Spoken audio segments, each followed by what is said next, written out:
Today's topic is about how you as a driver need to step up and lead. Ain't afraid to bare my soul, ain't afraid to walk on coals. I ain't gonna tell no lies, I ain't gonna apologize. Can't stop me now, can't stop me now. I'm just doing what I Hi everyone, this is Enzo with the Race Driver Coach Show. A bit late this episode, but I'm not supposed to be here. I'm supposed to be at a race weekend now with a brand new driver in F4, but as you probably know if you follow my social media, had a bit of a whoopsie. As you can probably see now, there she is. So in all her glory, that is wasn't the plan. As I say, I wasn't supposed to be here, but went jogging. As you know, I do my priming in the morning with the drivers. We go for a jog. We do motivation. Sorry, cameras all over the place. We do a few minutes of gratefulness, breathing exercises, and then we go for a jog, motivate, get ready for the day. And that's before each race day, before we go to the track. And was doing that jog. And in Italy, when they resurface the tarmac on the road, they just put it on top. And that means there's a ledge. And then Mr. Enzo Mucci wasn't looking where he was going. Foot rolled over the edge of that tarmac. Popped my ankle, fractured it, and now I'm out of action for 6 to 8 weeks or whatever it is before it's healed. So I had to go to the Mugello, because that's where we were, the Mugello Medical Center, and it was actually Valentino Rossi's physician that worked on me, so that was nice. He was a good, cool chap, and yeah, plastered me up, and that was it for the weekend. And now I have to rest it, so I can't go to work with my brand new driver in F4, which I'm sorry, Ollie. He's in Hockenheim this weekend, but I'll be there as quick as possible when I'm healed, and talking to him over the weekend anyway, so that's good. So it's been a bit dramatic. It's through a bit of a curveball and a spanner in the works, so I'm having to work from home now. So I can do more of these videos, actually. I might as well just pump loads of these out and more podcasts and keep you guys going. If I'm not going, you guys should be. You can make it up for me. But yeah, today's topic, to get back onto what we're talking about, something I learned from the race weekend we'd just gone to is the driver I was with.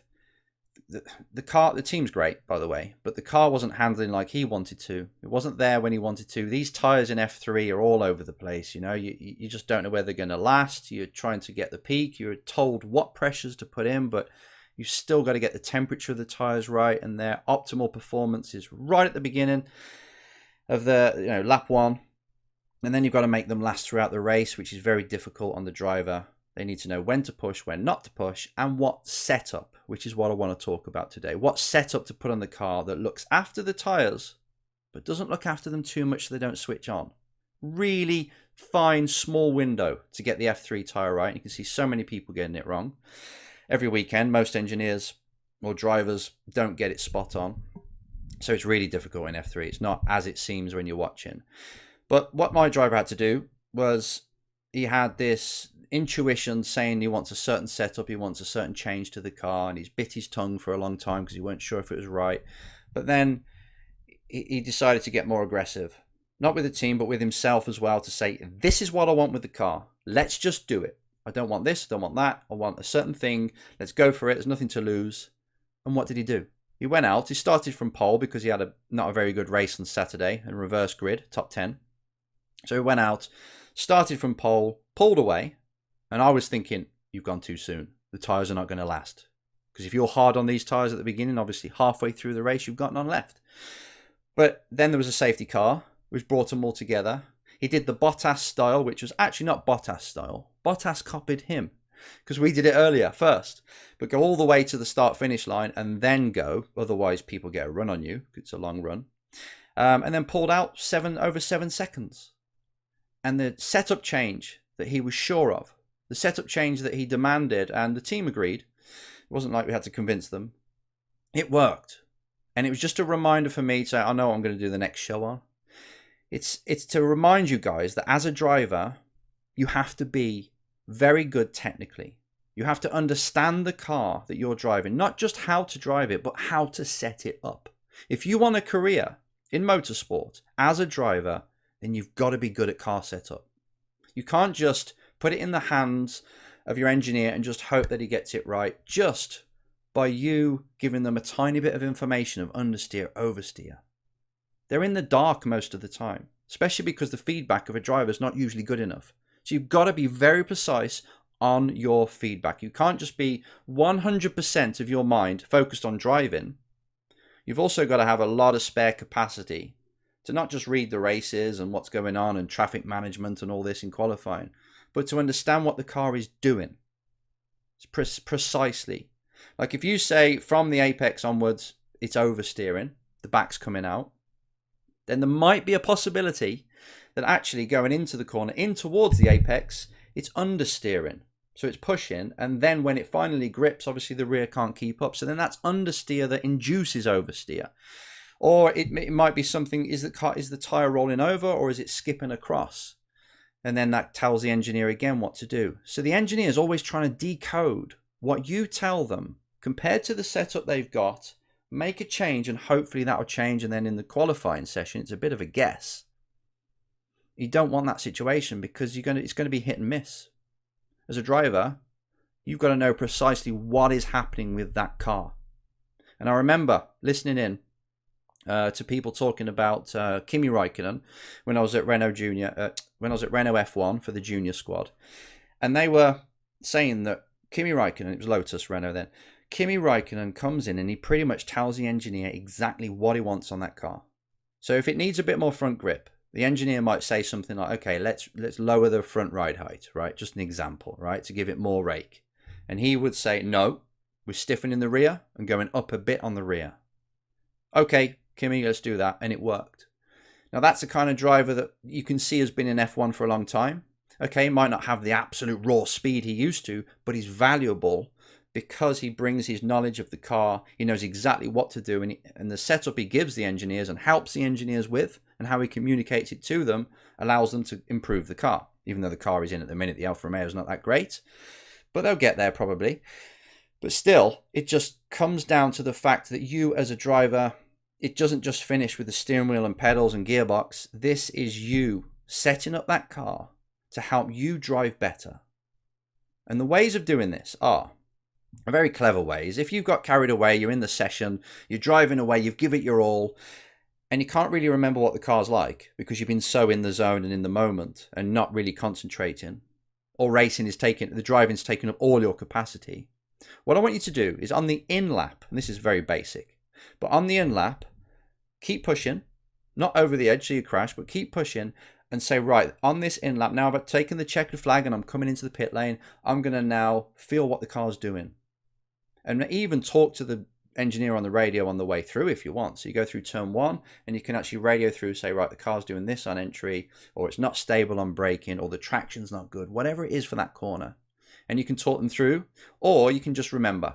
So you go through, you take the checkered flag, now you're going to put in a good lap on the way to the pit lane to feel what the car's doing and be very sensitive to it. And do this in practice. Do this in any test session. So you're always going to say, okay, the lap on the way into the pit lane, the in lap, is going to be my download. It's going to be me taking in what's happening with this car so I can then tell the engineer. Because you don't need to work on your driving on the in lap, hopefully. So it's just all about the car. So that's one way. Another thing is, these are all basics, but they're very important, and it will get you into this flow, this way of giving accurate feedback, is work with the engineer. You say to them, I want to end this season or this weekend being a lot more intelligent on the car side. You know, the setup and all this. Can you teach me stuff? If you say you're going to change the roll bar, explain to me precisely what that will do and how it will feel. And then I'll go out and I'll experience it. And once I've done that, I know it will be in there. And if you keep doing that throughout the season, you get the engineer or the mechanic, whoever's running your car, to tell you, right, we're going to change this. We're going to change the fast bump, the slow bump, anything, the dampers, the springs. It should do this and it should feel like this. Now go and test it and go and see what it's like. Still concentrate on getting a good lap and everything, but just understand what it's going to feel like and you'll log it. And after a season of doing that, you'll be so intelligent. Even the diff changes they do, you'll be so intelligent on what that action actually means.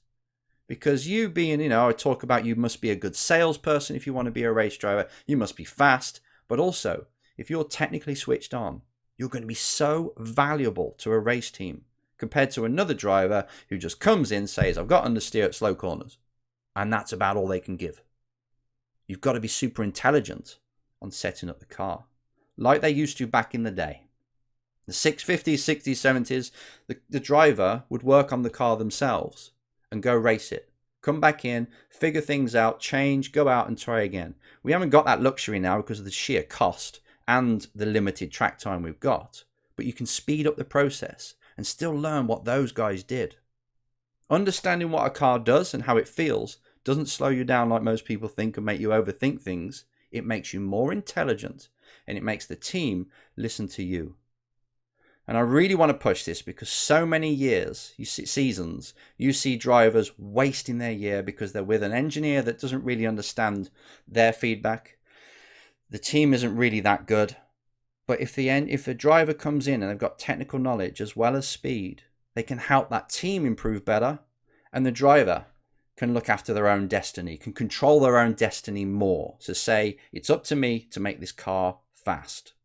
And I've seen drivers do it in the past. Another one, Max Verstappen did this. He came into F3 with his dad. They're very technically switched on. They ran that car. It was under the banner of Van Amersfoort, which did an amazing job for the driver I was with as well. But also it was him pushing, constantly pushing, trying new things and thinking about it and really doing a big debrief. What's that driver doing now? Helping Red Bull go forward.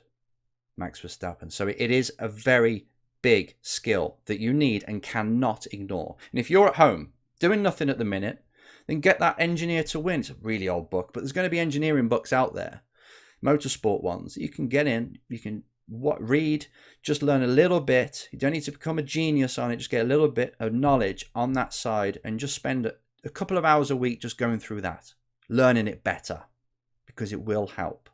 You as a driver have got to control as many things as you can. It's your career. It's important. So not even having a clue about how the car works, that's a big grey area. You're putting all that trust into other people. And if they're not that good, or if they're not understanding your feedback, they're misinterpreting it, it can affect your career big time. It can hamper it. So take this on. Understand that engineering is as your responsibility as much as an engineer's. Knowing what a car does will make you go faster, will make you more valuable to a team, you'll have a career. Why ignore it? You can see how valuable it is. So get the books, start to do these little tips that I said, understand what the car's doing, really explain, when you come in, what's the one thing that's limiting me from going faster? Ask that question, answer it, tell them. If there's 3 different things, that's fine, but just tell them the main one. I could go faster if I could ride the curbs more. Maybe you are bottoming out. There's loads of things it could be. But become a master at setting up cars. That's the goal anyway. If you get halfway there, you're ahead of most of the drivers. Get on this. Can't stop.